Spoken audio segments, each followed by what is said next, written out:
Yes, good afternoon or good morning, ladies and gentlemen. If you are a fan of authentic music with a powerful message, you're in for a special treat. My special guest is reggae royalty, known for his work with the iconic group Morgan Heritage, and also making waves with his unique blend of reggae and country music on his solo tours. A true ambassador of Caribbean music, Jamaican music, reggae music. Please help me welcome to the studios, Mr. Gramps Morgan. So how you doing, Gramps? I'm doing good, brother Anthony. How are you? Yeah, man, everything is great, man. I know you're touring the entire world, touring the US. How has it been for the last couple of months? It's been extraordinary, a learning lesson, humbling, and a very eye-opening, to just show me the work that I've put in over the year and what it takes to build an audience, because coming from scratch and, you know, even though the history is there, touring as Morgan Heritage, here's a whole new audience and discovering new markets, places like Bay St. Louis, Mississippi, and Tulsa, Oklahoma, where I've never played these towns before. Wow. So it's been great, really, really great. Yes, and Grams, you are, of course, one of the big headline performers on the upcoming Jamaica Strong benefit concert. Happens on December 12th at the UBS Arena in Queens, New Yes. York. Tell us about this. How does it feel to be part of such an all-star lineup of Jamaican artists coming together for a special cause benefiting Jamaica? It's a great, great symbol of our unity and our tenacity, and to show you what we as an industry have accomplished. When you talk about the headline as the inner circle, the bad boys of reggae who have, I remember back in the days in 1994 being the opening act for them in a place named Jackson, Wyoming. you know, and those legends have put down some work like never before. Raja and Ian leading that group for years, and of course that before the legendary Jacob Miller being a part of the band. So to see them, stepping forward and knowing the history behind the bad boys of reggae. And you can see even the movie starring Will Smith and Martin Lawrence that year after year, each episode, they can't put out that movie without that song, Bad Boys, What You Gonna Do? Absolutely. So to see that in my heart is warm, and don't even talk about the biggest streaming artist of all time out of Jamaica, Sean Paul. Like to see us come together and put our egos aside is truly a remarkable um, testament of what we can do together. Imagine this being a tour like the Budweiser Super Fest. Maybe not so much artists, but the Sean Pauls, the Shaggies, the inner circles, and of course, don't leave Gramps, please. And I would speak to Shaggy personally. Is a personal friend of mine. Just to see what he's accomplished as an artist, diamond selling artist. I can't get enough of just thinking about the lineup and knowing that we're going to be able to come together and do something for the island of Jamaica because a lot of people are out there suffering. Well, Grams, you may have just planted a seed that I'd love to see it bear fruit with a tour on the road. I'm sure that's not something that they've actually may have not have already thought about, but maybe you just planted the seed. Anyway, Grams, given your deep connection with Jamaica, with reggae, now what personal message of hope and resilience do you hope to convey to the audience at the UBS Arena and specifically for the people back home in Jamaica who were Uh, impacted by Hurricane Melissa? well, first of all, I would like to see the message of unity be um, shared because that's one of the things that's lacking in the Jamaican community. Bad mind is at its finest and at its highest level. And we've known that our culture have had this issue for a long time. But to see something like this of this magnitude in the United States is a testament of what we truly can do, Anthony. Mhm. I've never seen nothing like this before. The only thing you can refer to this is probably Reggae Sunsplash that has toured the United States. So for me to really see say, this coming to a point. This is to show that Jamaicans that we can. And one of the things that I always say in the Gramps Morgan experience tour, Anthony, is that look out for each other. You know, I always see, especially when you're in the airport in Miami, you see the Latino community look out for each other. You see the Haitians look out for each other.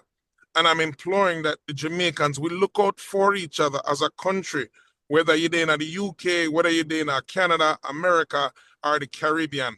Look out for each other. It doesn't cost to be kind. And if you know, it's like Anthony, the other day I broke my tour and went down to Jamaica just to really see what's going on and just lend a voice for the Yeah, voiceless, you know. yeah.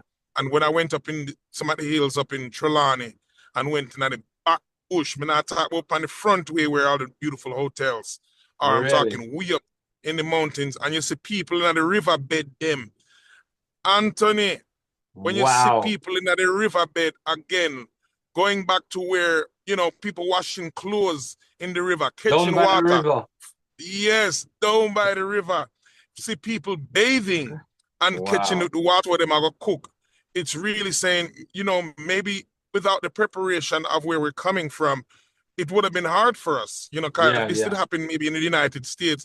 They wouldn't know to go down by the river and catch some water and wash them clothes in the river like island people do. So when I saw that, I'm like, look at this. And I thought it was a dance that was keeping the amount of cars that was parked by the riverside. Really? But those are people Wow. giving their children a bath and just having a time where they had to use the river as a source of water.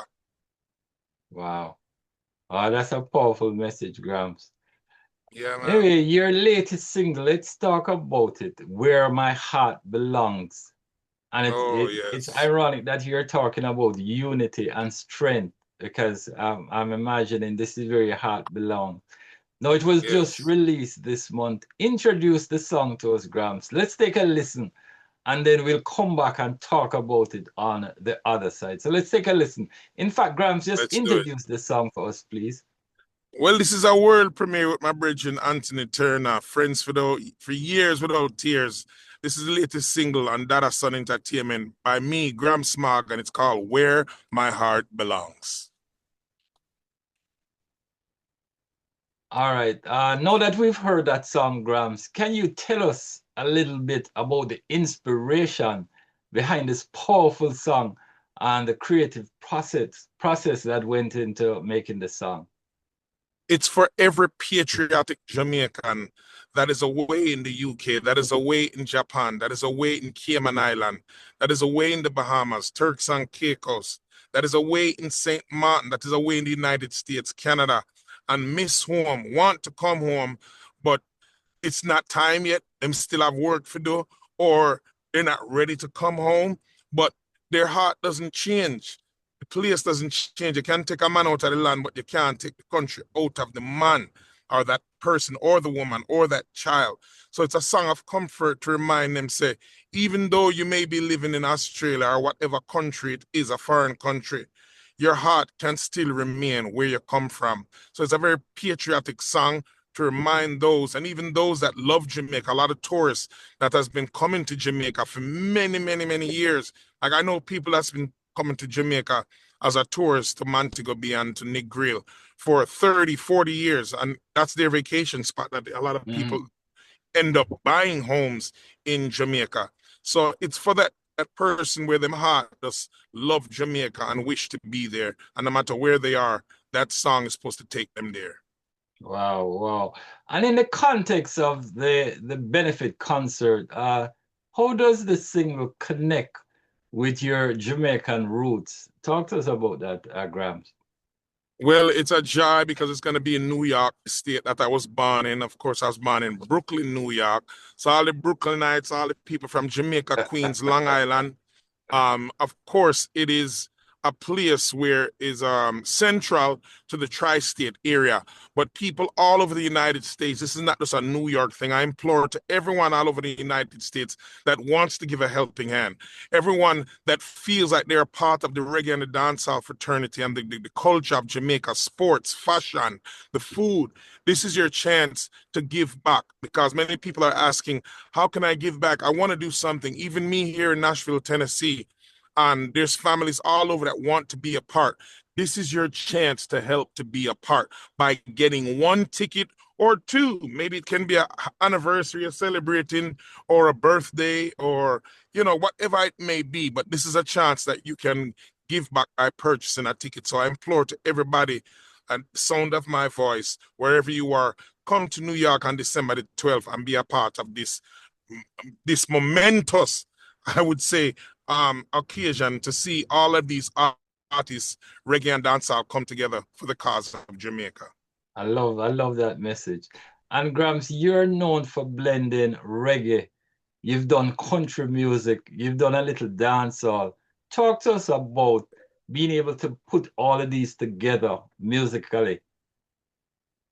Oh, it's been a dream of mine, Anthony. You have been on the journey from my very first solo album. If you don't know people now, you know it was Mr. Turner that got me on the field singing Don't Cry for Jamaica for Caribbean a day or a week, I think it was, at the Mets That was on stadium. your tour with Bujo in 20, Yes, I was on 2010. tour and on India Ari, that tour I was on. So Yeah. to see it come to fruition, here we are full circle. It's a joy, man. Like the journey now that I'm blending two genres that I grew up on a Sunday.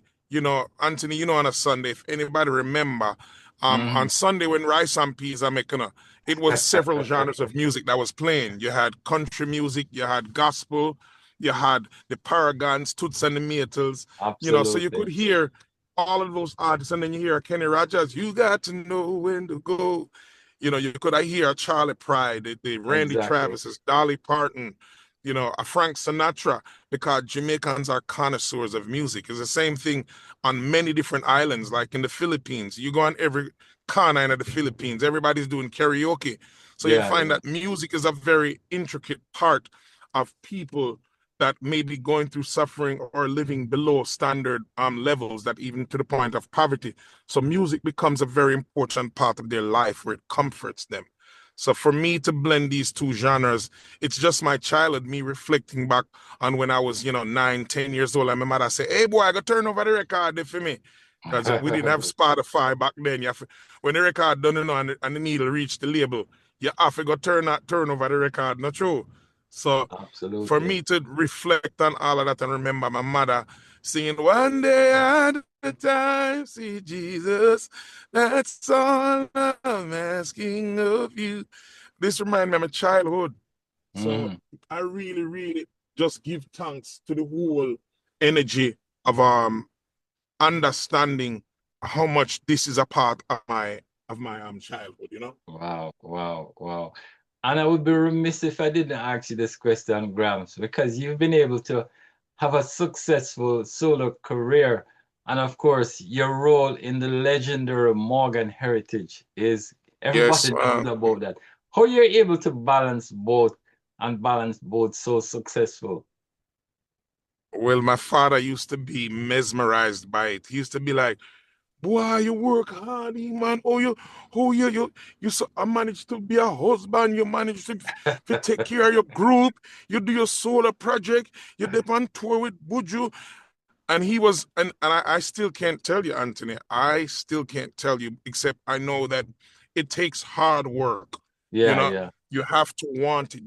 The energy of being proactive and not being displacent and thinking that, yeah, okay, yeah, I've arrived, and nobody really cares about what you did last year or 5 years ago or 10 years ago. It's really at the point where you really have to stay focused, stay hungry, and reach towards your dreams. So this whole country reggae um journey for me, it's new. I'm not comfortable, like on this tour. I called it the No Water and My Whiskey Tour.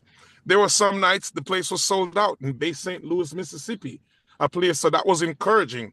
And there was another night where there was only 75 people. So Yeah, I yeah. understand that, you know, a lot of artists them go up on stage and they come back and tell the media that them tour and them tear down the place and play for 65,000 people when it was a festival. Yeah, So I yeah. understand what touring is like and know what it is to build. And this is a new audience for me. So as an athlete, a former athlete, um, I love the challenge to rise to the occasion, you know, for my country, for my genre, and for my family. Wow, wow. And finally, Grams, a question that really needs to be answered is about your kids and their evolution in the music industry, and you're helping to groom them and see them rise. Talk to us about that Yes. finally, Grams. Well, so many children in the Morgan Heritage family are talented, you know. And even with the talent, I try to tell them, say, without the hard work, you're still not going to get anywhere where you're supposed to, because a lot of people like to lean upon their own little um talent or based on what was already laid for you. Yeah. But I keep telling them that it doesn't work like that. You have to put in the work. It's very, very important. And my son Jamiri, he's in the studio now working on his third album with Damian Marley producing it. And Hmm. I'm just grateful for the experience that he's getting and the whole light of energy of being around another family that takes, you know, the culture serious, that takes the music serious. And just to see that alone, unto my heart full. And my Hmm. son Priel, as an engineer, has really opened up doors, especially for the family, especially for me, to Yeah, really yeah. be able to stand up and be there for his father, even live. He has been such a great strength to really understand and see what the legacy is that his father has laid, and understand as well the hard work that goes into it, that sometimes you got to brush your teeth in a gas station. Yeah, So yeah. he gets a chance to understand that no, because him being home and me being on the road, I may say me can't come home now. He understand what the mission is and the hard work Yeah, that it yeah. takes. And that's just two. You have Onida as well, you know. She just had a baby, so she's enjoying motherhood. I pray that she will, you know, jump on the boat and get going with the music because she has an incredible voice. And there's others, my nephew named King Koa as a rapper. You have my next niece, Brianna. There's so much children in the music. You have my nephew, that's an actor, Ruben Shaw. So there's so much talent in the So much family. But talent. yeah, we just want to make sure that, you know, these kids understands that it's going to take hard work, and you can't just qualify because, you know, your father did do this or your auntie did do this or your sister did Mm-hmm. do this. It takes hard work. Yeah. Well, Gramps, it has been an absolute pleasure talking to you again, man, and reconnecting. And of course, we're part of this big concert that unfolds on December 12th, Jamaica Strong at the UBS Arena. Much success with your tour, and look forward to Thank seeing you you so on much. December 12th. Thank you so much, Anthony. Much love. All right, talk to you, man. Bye bye.